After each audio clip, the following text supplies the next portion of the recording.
Deswegen überlege ich mir so viel vorher, weil wenn Action angesagt ist, dann hat man nicht mehr viel Zeit zum Überlegen. Dann muss man agieren im Aquarell.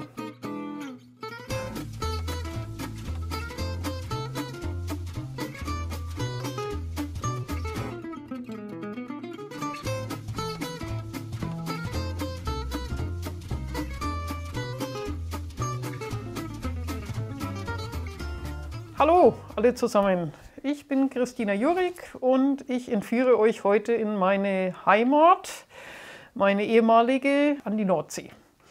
Und da widmen wir uns einem Fischkutter.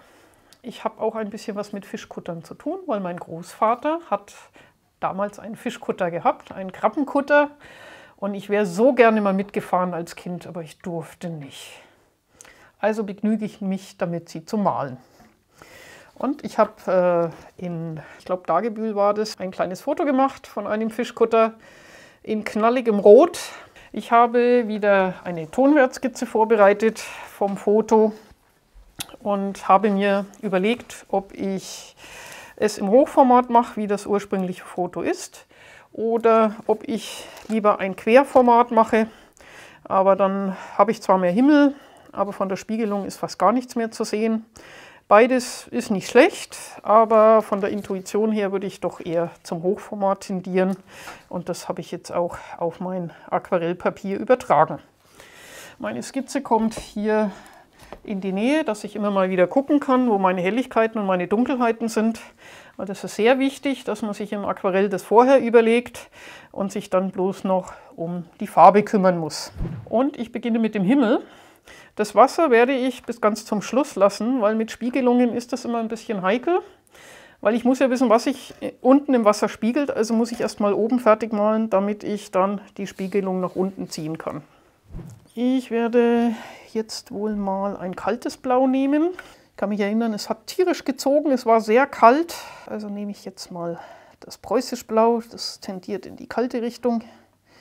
Bisschen kühler. Und ein kleines bisschen Koelin.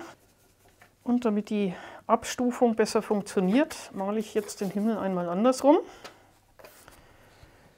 Ich fange mit dem Koelin sehr hell an. Gehe über die Pfosten drüber, die werden dunkler. Relativ viel Wasser, damit das Ganze schön feucht ist. Und die Abstufung soll von hell nach dunkel erfolgen. Und so werde ich jetzt nach unten hin dunkler. Kommt mehr Preußisch Blau dazu. Wenn ihr jetzt zu trocken unterwegs seid, dann gibt es schnell Streifen. Ein paar Mal rüber und rüber. Und so habe ich jetzt eine schöne Fläche. Wenn die noch zu langweilig ist, könnte ich vielleicht sogar noch eine kleine Wolke jetzt hier reinziehen lassen. Ja, das gefällt mir auch ganz gut und ist nicht ganz so langweilig. Oft verschätzt man sich im Himmel. Zum jetzigen Stadium würde ich sagen, er ist mir fast zu dunkel. Aber aus der Erfahrung heraus weiß ich, dass es sehr, sehr viel heller trocknet. Zu dem Preußisch Blau kommt jetzt ein bisschen Sienna gebrannt dazu. Das gibt mir ein Grau. So, nachdem das obere Dach meines Boots weiß bleiben soll, muss ich jetzt um diese Fläche drumherum gehen. Ich gehe mal bis zur Unterkante der Mauer, alles andere kommt dann im Nachhinein. Soweit, jetzt kann ich noch mal ein bisschen eine Helligkeit an der Piermauer herauskratzen. Zack, zack. Und wenn ich Glück habe, ist es auch noch ein bisschen feucht hier vom Himmel, dass ich vielleicht den Mast sogar kratzen kann. Ja, wer sagt's denn? Perfekt. So habe ich nämlich dann auch schon gleich helle Masten drin. Wenn ihr kratzt, dann müsst ihr das wirklich mit Schmackes machen. Also nicht so vorsichtig, richtig rein da.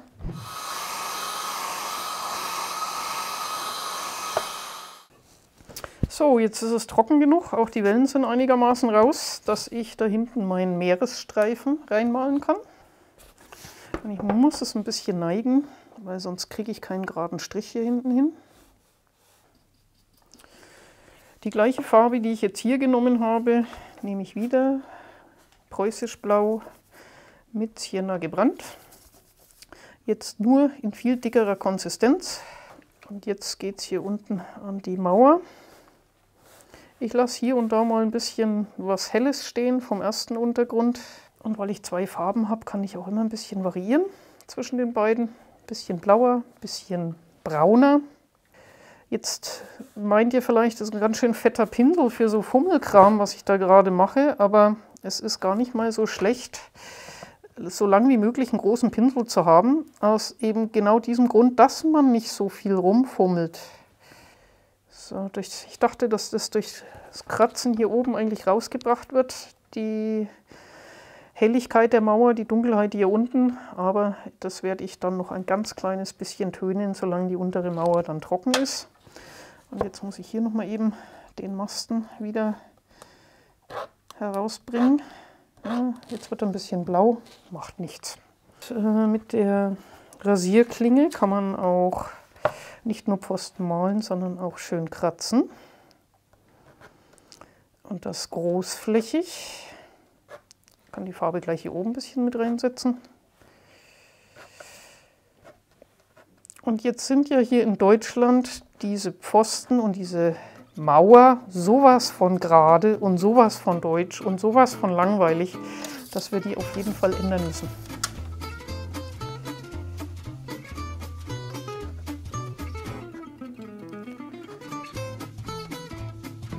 Auf dem Foto war dieses Boot knallrot. Ich werde es wohl nicht ganz so knallig machen. Ich habe hier Cadmiumrot, das ist schon ziemlich kräftig, aber ein bisschen Sienna gebrannt dazu. Ist ein bisschen gedämpfter. Ja, damit kann ich mich anfreunden. Und wenn ich mal nicht weiß, welche Farbe ich nehmen soll, dann probiere ich so lange rum. Manchmal ist es ganz außenrum voll, bis ich dann die richtige Farbe habe. Und ab geht's ins Boot. Die Mauer ist noch ein bisschen feucht, das ist auch kein Problem. Dann läuft die Farbe da ein bisschen rein. Das ist ja auch das Schöne im Aquarell, dass es laufen darf. Das ist jetzt noch die Sonnenseite von meinem Boot. Also bin ich schon fast ein bisschen zu dunkel mit dem Rot für Sonnenseite. Also ein bisschen klares Wasser und ich nehme ein bisschen Pigment wieder raus. Und die Flecken stören jetzt gar nicht, weil alte Boote haben nun mal Flecken. Ich behandle das Boot jetzt erstmal so, als ob weder Regen noch Sonne ist. Es ist einfach mal in seiner Naturfarbe da und der Schatten kommt dann im Nachhinein. Machen wir hier gleich ein Fähnchen dran in der Farbe, wenn wir sie schon haben.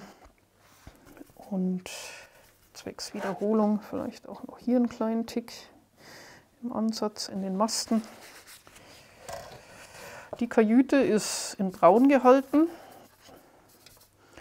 Ja, machen wir so ein Rotbraun. Auch ich fange ein bisschen heller an für die Sonnenseite. Jetzt sind mir die Fenster auch noch ein bisschen zu weiß. Da kommt jetzt ein bisschen Blau vom Himmel rein.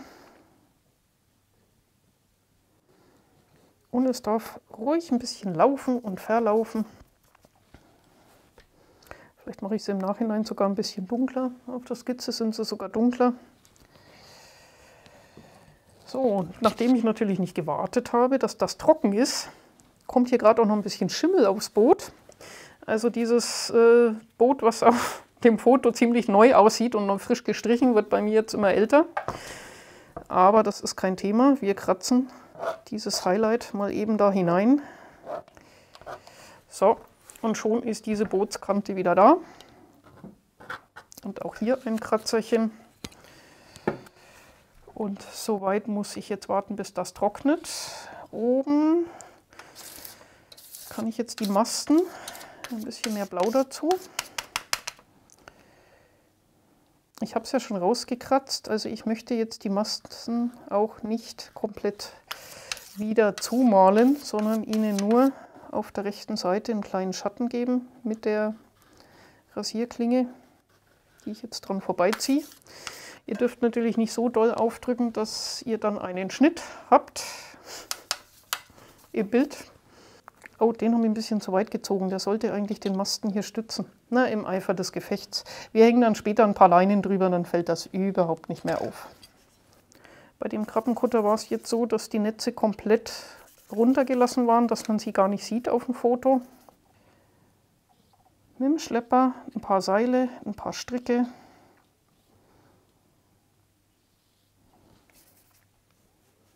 Manchmal geht es ein bisschen daneben, wird ein bisschen dick, aber wenn ihr versucht, sowas wegzuwaschen, dann gibt es erst ein Riesenproblem. Also einfach weitermachen, drin lassen. So, jetzt muss ich noch mal ganz kurz föhnen, dann lege ich einen Schatten drauf und dann geht es weiter mit der Spiegelung. So, jetzt ist es trocken genug, dass ich den Schatten gut drüber legen kann. Ich nehme wieder das Blau vom Himmel. Preußisch Blau. Ganz kleines bisschen Sienna gebrannt. Wir haben einen kleinen Schatten hier unter der Kajüte. Die ganze andere Seite von der Kajüte ist im Schatten. Und die rechte Seite vom Boot, auch die ist komplett im Schatten. Und der Schatten vom Boot wird auch auf die Wand geworfen. Auch die Pfosten werfen ganz kleinen Schatten auf die Wand.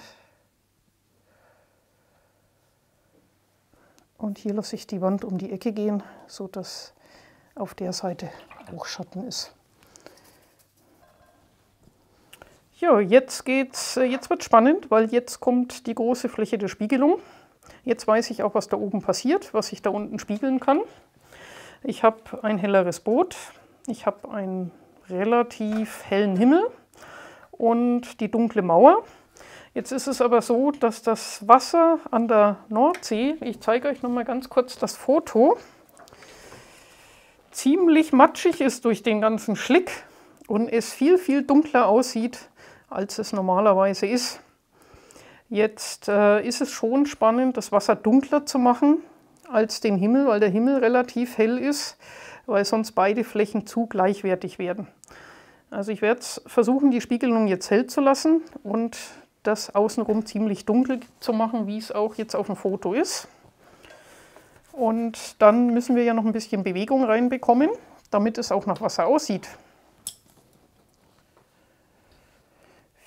Viel Farbe brauche ich jetzt, viel Preußisch Blau und ein bisschen Sienna gebrannt dann dazu. Das sind ja die beiden Farben, die ich jetzt hauptsächlich habe. Ein bisschen Sienna Natur haben wir noch, sonst sind wir fast, ja, Cadmiumrot, einen ganz kleinen Tick, aber sonst ist es fast nur in diesem Zwei-Farben-Bereich. Es ist immer unglaublich, wie viel Farben man nur mit 2 Farben mischen kann. So, dann brauche ich noch mal einen Bereich, der ein bisschen sauberer ist, nur für dieses Rot, was im Boot ist. Also alles, was das dunklere Wasser ist, passiert dann auf dieser Seite von der Palette. Und dieser rötliche Bereich, den brauche ich hier. Da brauchen wir ganz viel Farbe. Und wichtig ist auch, dass die Farbe im Kasten hier weich und verarbeitungsfähig ist. Und dass ich im Notfall dann auch ziemlich schnell nachgreifen kann. Also ich werde auf trockenem Papier anfangen und mit dem Pinsel sehr feucht. Und ich fange mit der Spiegelung vom Boot an. Und weil das die hellere Spiegelung ist und mache dann das Dunkle außenrum. Und dann gucke ich einfach, was passiert. So, ich muss es wieder ein bisschen drehen, Leute, weil sonst komme ich da nicht so richtig ran an die Ecken, wo ich gerade hin will. So. Dann habe ich das Weiß vom Boot, das muss da bleiben. Hier habe ich auch ein bisschen Rot auf der Schattenseite und die Schattenfarbe kommt dann noch drüber. So, jetzt rasanter Wechsel zum nächsten Pinsel. Deswegen überlege ich mir so viel vorher, weil wenn Action angesagt ist, dann hat man nicht mehr viel Zeit zum Überlegen. Dann muss man agieren im Aquarell, sonst habt ihr keine Chance. Da könnte ich vielleicht noch so ein bisschen was Helles noch stehen lassen. So, und weiter geht's. So, ich folge jetzt mit dem Pinsel auch schon die Bewegung, die Wasser ja macht. Wasser ist ja in Bewegung. Und ich nehme praktisch ein Symbol, das Wasser andeutet. Hier noch ein bisschen verbinden. Nee, das Weiß passt da einfach nicht rein. Zu viele weiße Flecken, die keine Verbindung zueinander haben, ist zu viel Unruhe. So, jetzt geht nur klares Wasser. Die Dunkelheit ist dunkel genug. Und jetzt schaue ich, dass ich hier ein bisschen mit Helligkeit und Dunkelheit noch ein bisschen Entertainment reinbringe. Auch ruhig noch mal ein bisschen was von dem Rot wiederholen. Die Farbe, die ich pur hier oben habe, die habe ich immer gern unten auch nochmal pur, aufgrund der Farbharmonie, dass sich das dann unten wiederholt.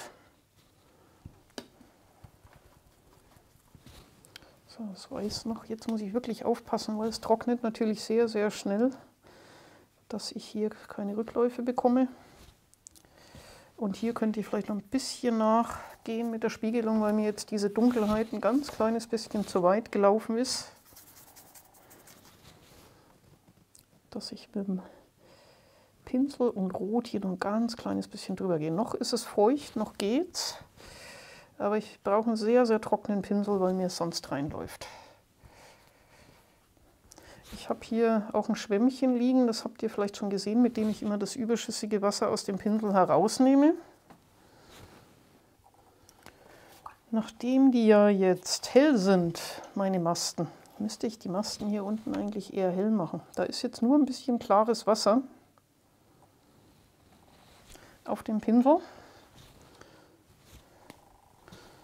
Also man kann auch nur mit Wasser malen, wenn der Untergrund dunkel genug ist.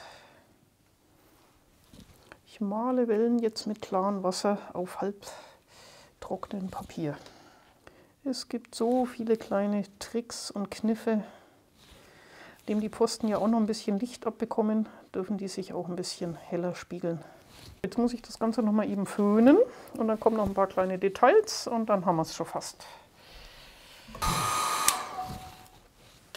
Jetzt ist es trocken und ab und zu kommt man zu einem Punkt, wo man jetzt nicht mehr so ganz genau weiß, was braucht es jetzt noch, weil man viel zu nah die Nase auf seinem Blatt Papier hat.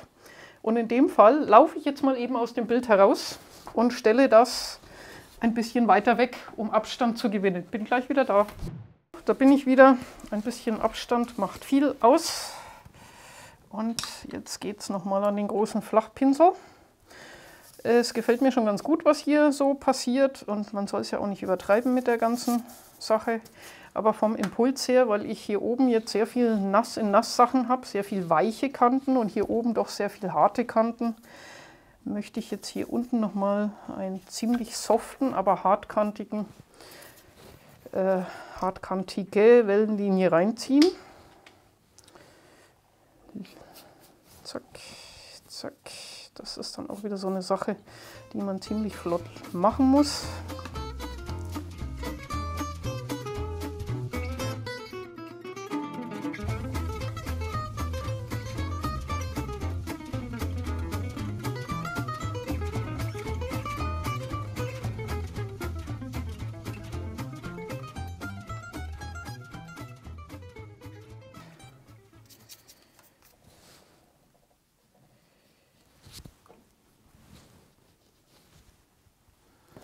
So, und einer meiner Schüler sagte mal, dein Bild ist noch nicht fertig. Und ich sagte, warum? Ja, ist noch kein Vogel drin. Also, rein mit den Möwen. Dann nehme man eine Klarsichtfolie mit einem Folienstift und macht die Möwen mal testweise dahin, wo man sie vielleicht haben möchte. Und dann schaut man, gefällt mir das oder will ich die dann doch lieber da haben oder da hinten haben. Aber so als Gegengewicht zum Boot auf diese Seite gefällt es mir dann doch besser. Und man kann sie jetzt mit einem frischen Pinselstrich reinmachen, weil man weiß, wo sie fliegen. Das war's. Der Fischkutter von Dagebühl. Halt, Moment, ein wichtiges Detail fehlt noch. Da gehört noch eine Nummer drauf und ein Name.